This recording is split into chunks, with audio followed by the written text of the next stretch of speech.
I know in my house, my family tends to go through phases where they eat a lot of bread and then they don't eat a lot of bread. And the problem is I wind up with lots of bread that they don't want to eat.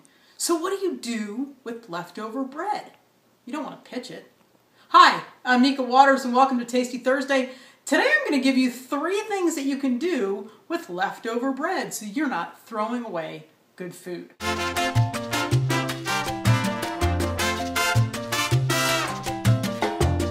Let's say you've got some leftover baguette.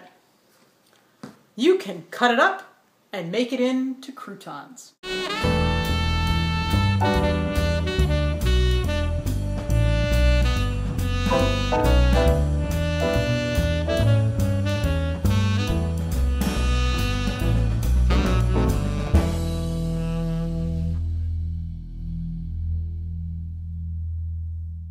other thing you can do is you can cut your bread into slices, cut it in about quarters, and you can make homemade breadcrumbs.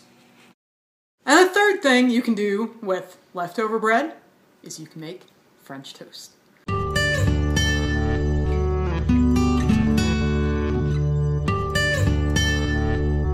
Is you want to soak bread in a liquid, and so I've got a cup of milk, 1 egg, about 1/4 teaspoon of salt. The salt is actually important. It brings out all the flavors. You don't want a ton of it, but you do want enough to actually add to the flavors.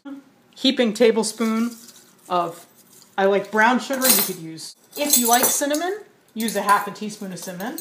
Almost a tablespoon of vanilla. Whisk this together, and I like to do it in a 9x13 pan, because it makes soaking the bread a little bit easier if I have it in that pan already. This is just about enough for 4 pieces of bread. I'm going to let it soak for probably 2 or 3 minutes aside. Meanwhile, I'm going to preheat my skillet. So this is what the French toast looks like after 2 minutes aside of soaking.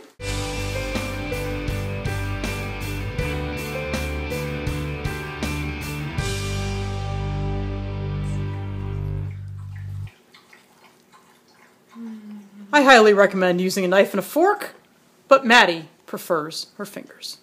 So there you have it, 3 things that you can do with leftover bread.